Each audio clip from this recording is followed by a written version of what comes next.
আসসালামুয়ালাইকুম এমকে cooking হাউসে সবাইকে স্বাগতম। আশা করি সবাই ভালো আছো।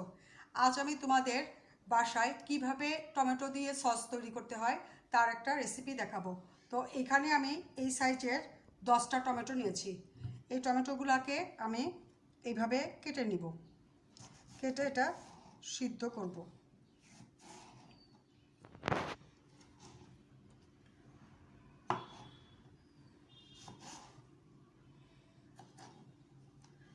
এই টমেটোর মুখের কাছে যে শক্ত জায়গাটা এটা কেটে ফেলে দিতে হবে।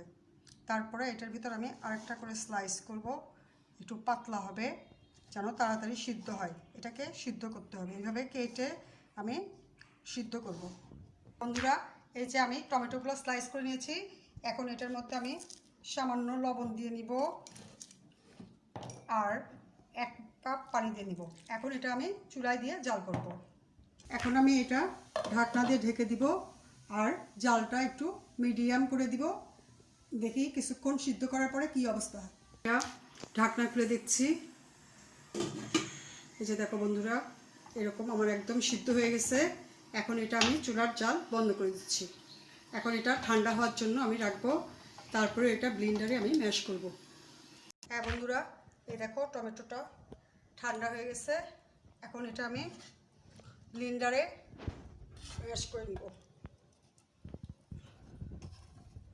দেখো আমি এটা ব্লেন্ড করে নিয়েছি, কিন্তু এটার ভিতরে কিছু দেখা যাচ্ছে না। তারপরেও এটা আমি ছাঁকনাতে ছেঁকে নিব, কারণ এটার মধ্যে যদি বিচি আর সোপলা থাকে তাহলে টমেটোর সসটা ভালো হবে না। সেজন্য আমি এটা ছাঁকনাতে ছেঁকে নিচ্ছি। এভাবে আমি ছাঁকনা দিয়ে ছেঁকে নিব।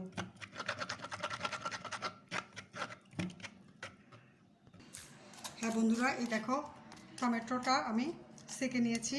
এটার মধ্যে দেখো কত পরিমাণ বিচি আর সোপলা দিয়ে ভর্তি। এটা যদি থাকতো তাহলে সসটা খুবই বাজে হতো। এখন এটা ছাঁকা শেষ আমার। এই যে দেখো হয়ে গেল, এটা টমেটো পিউরি বের হয়ে গেছে। এই পর্যায়ে তোমরা এই টমেটো পিউরিটাও সংরক্ষণ করতে পারো, কারণ বিভিন্ন রান্নায় টমেটো পিউরিও ব্যবহার করা হয়। আর এটা আমি এখন সস তৈরি করার জন্য এটা আবার রান্না করতে হবে। এই টমেটো পিউরিটা আমি সেম পাতিলেই আবার ঢেলে নিলাম। এখন এটা জাল দিব। এটা জাল দেওয়ার সময় এটার মধ্যে আমি একটু লবণ আর মরিচ দিয়ে নিব। তো লবণ আমি দিয়েছিলাম সিদ্ধর সময়, সেজন্য আর লাগবে না। এখন আমি 1/2 চামচ মরিচের গুঁড়া দিলাম আর আমি চিনি দিয়ে দিচ্ছি। 2 চামচ চিনি দিলাম। এখন আমি এইভাবে নেড়ে চেড়ে একটু রসটা টেনে আসছে। এখন আমি একটু ভিনেগার দিয়ে দিব। এই ভিনেগারটা আমার তৈরি ভিনেগার। এটার লিঙ্ক আমি ডেসক্রিপশন বক্সে দিয়ে দিব, তোমরা দেখে নিও। হ্যাঁ, এইভাবে আমি বারবার নেড়ে দিতে হবে, নইলে নিচে লেগে যাবে। আর জালটা সবসময় মিডিয়াম লো হিটে রাখতে হবে, নইলে পুড়েও যাবে আবার নিচে লেগে যাবে। এখন আমি এই পর্যায়ে আমি টেস্ট করব যে এটা জালটা সঠিক হয়েছে কিনা। তো এটা বোঝার উপায়, আমি এটা একটু একটা পিরিজে বা প্লেটে নিব, নিয়ে এভাবে গড়িয়ে ধরবো। দেখি এখান থেকে এটা পুরাটাই চলে আসতেছে। আর যদি এটা হয়ে যায়, এটার থেকে পানি চলে আসবে যদি পুরাটা। এই যে দেখো এটা হয়নি এখনো, সেজন্য এরকম ছড়ে যাচ্ছে।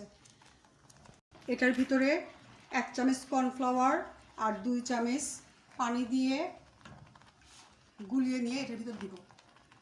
এখানে আমি 1 চামচ কর্নফ্লাওয়ার নিয়েছি। এখন এটার মধ্যে আমি 2 চামচ পানি দিব। আমি 1 চামচ কর্নফ্লাওয়ারের সাথে 2 চামচ পানি দিয়ে মিক্সড করে নিয়েছি। এখন এটা আমি আস্তে আস্তে এটার ভিতরে দিয়ে দিব আর ঘন ঘন নাড়তে থাকবো। নাড়া কিছুতেই বন্ধ করা যাবে না। বন্ধুরা, এই দেখো তৈরি হয়ে গেছে টক ঝাল মিষ্টি টমেটো সস। আশা করি তোমরা এটা অবশ্যই বাসায় ট্রাই করবে। আর যদি ভিডিওটা ভালো লাগে প্লিজ আমাকে সাবস্ক্রাইব করো, লাইক দিও আর ফ্রেন্ডদের সাথে শেয়ার করো। ভালো থেকো, থ্যাংক ইউ।